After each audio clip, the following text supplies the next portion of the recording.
നല്ല വാക്കുകളൊക്കെ ഉപയോഗിക്കുന്നുണ്ട്. പണ്ട് NK പ്രേമേന്ദ്രനെ പരനാറി എന്ന് വിളിച്ചു. ഇപ്പോൾ G സുധാകരനെ എത്ര സീനിയർ ആയിട്ടുള്ള ഒരു കമ്മ്യൂണിസ്റ്റുകാരനാണ്. എത്ര വർഷം അദ്ദേഹത്തിൻ്റെ സഹയാത്രികനായിരുന്ന ഒരാളാണ്. അദ്ദേഹത്തെ ചെറ്റത്തരമെന്ന് എന്നൊക്കെ പറഞ്ഞു. ഏത് മുഖ്യമന്ത്രി സ്ഥാനത്ത് ഇരുന്നുകൊണ്ട് ഉപയോഗിക്കാൻ പാടില്ലാത്ത വാക്കുകൾ ഉപയോഗിച്ച് അദ്ദേഹം സ്വയം തരം താണു. അദ്ദേഹം പറയാൻ പാടില്ല, ഞാനും പറയാൻ പാടില്ല, അതുപോലത്തെ വാക്കുകൾ ഉപയോഗിക്കാൻ പാടില്ല. ആരും പറയാൻ പാടില്ല. പൊതുരംഗത്ത് നിൽക്കുന്ന ആളുകൾ കുറേ കൂടി സംസാരിക്കണം, കുറേ കൂടി മാന്യതയോടുകൂടി സംസാരിക്കണം. എത്ര പേര് രാഷ്ട്രീയം വിട്ടുപോയിട്ടുണ്ട്? മുഖ്യമന്ത്രിയുടെ ഏറ്റവും അടുത്ത സുഹൃത്തുക്കൾ എത്ര MLA-മാർ BJP-യിലേക്ക് പോയിട്ടുണ്ട്? പല പാർട്ടികളിൽ നിന്നും ആളുകൾ വേറെ അഭിപ്രായ വ്യത്യാസമായിട്ട് പറഞ്ഞിട്ടുണ്ട്. അവരെക്കുറിച്ചൊക്കെ ഇതുപോലത്തെ മോശമായ വാക്കുകൾ ഉപയോഗിക്കാൻ പാടില്ല. മുഖ്യമന്ത്രി സ്ഥാനത്ത് ഇരുന്നുകൊണ്ട് ഒട്ടും പാടില്ല. അത് കേരളം നോക്കുകയാണ്, ചെറുപ്പക്കാരൊക്കെ കാണുവാണ്. ഇങ്ങനത്തെ വാക്കുകളാണോ ഈ രാഷ്ട്രീയക്കാരൊക്കെ ഉപയോഗിക്കുന്നതെന്ന് ഓർത്ത് രാഷ്ട്രീയ നേതാക്കളോട് ഈ കുട്ടികൾക്കൊക്കെ പുച്ഛം തോന്നും. ഞങ്ങൾക്കൊരു ആശങ്കയില്ല. ഞങ്ങൾക്ക് അത് മറികടക്കാനുള്ള എല്ലാ തന്ത്രവും ഞങ്ങളുടെ കയ്യിലുണ്ട്.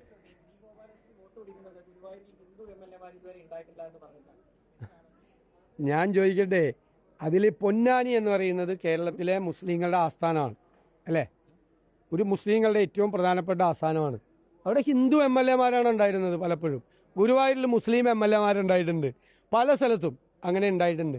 അതൊക്കെ കേരളത്തിൻ്റെ മതസൗഹാർദ്ദത്തിൻ്റെ ചില സവിശേഷതകളാണ്, ചില പ്രത്യേകതകളാണ്, സവിശേഷതകളാണ്. പിന്നെ BJP-ക്കാർ ഇത് പറയണതിൽ വല്ല അത്ഭുതം ഉണ്ടാവില്ല. ജാതി പറഞ്ഞ് മതം പറഞ്ഞ് അവർ വോട്ട് പിടിക്കുന്നത്, അവരെപ്പോഴും അങ്ങനെയാണ് ചെയ്യുന്നത്. അതിലിപ്പോൾ എന്താ ഇത്ര അത്ഭുതം? അത് ഇലക്ഷൻ കമ്മീഷനാണ് നടപടിയെടുക്കേണ്ടത്. നമ്മൾ പരാതിയും കൊടുത്തിട്ടുണ്ട്.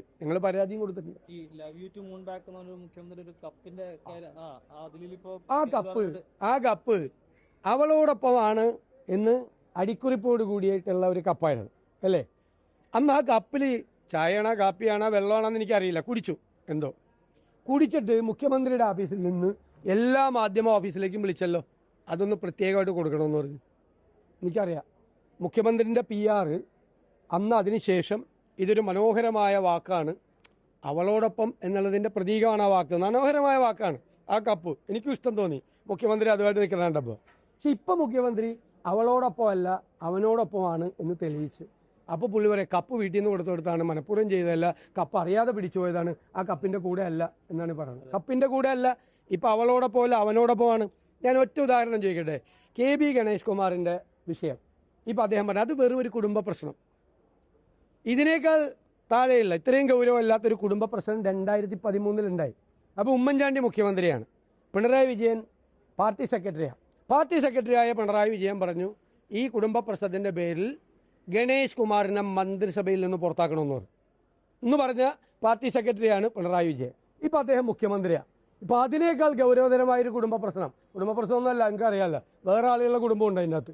ഒരു കുടുംബ പ്രശ്നം പറഞ്ഞപ്പോൾ അത് കുടുംബ പ്രശ്നമാണ്. ഇതാണ് ഇരട്ടത്താപ്പ് എന്ന് പറയുന്നത്. ഇതാണ് ഇരട്ടത്താപ്പ്. പണ്ട് പറഞ്ഞിരിക്കുന്നത് വിഴുങ്ങുക എന്ന് പറയുന്നതാണ്. 2013 സ്റ്റേറ്റ്മെൻ്റ് എടുത്ത് നോക്ക്. ഇല്ലേ? ശരിയല്ലേ? ശരിയാണോ? ഉമ്മൻചാണ്ടിയുടെ മന്ത്രിസഭയിൽ നിന്ന് ഗണേഷ് കുമാറിനെ പുറത്താക്കണമെന്ന് പറഞ്ഞ പാർട്ടി സെക്രട്ടറി പിണറായി വിജയൻ ഇപ്പോൾ അതിനേക്കാൾ ഗൗരവമുള്ള കുറ്റകൃത്യം ചെയ്തപ്പോൾ പറയാണ് കുടുംബ പ്രശ്നമാണ്. മനസ്സിലായി? ഇവരൊക്കെ എന്തും പറയും, ഇതൊക്കെ തിരിച്ചു വരും.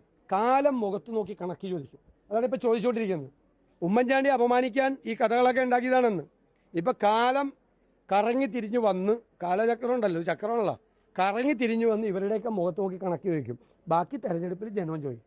ലോകത്തെവിടെയായാലും ഏത് സമയത്തും 24 വാർത്തകളും ഓഗ്മെന്റഡ് റിയാലിറ്റി പാക്കേജുകളും എക്സ്പ്ലെയിനറുകളും വിശദമായി കാണാൻ ഞങ്ങളുടെ YouTube ചാനൽ നിങ്ങൾക്ക് സബ്സ്ക്രൈബ് ചെയ്യാം.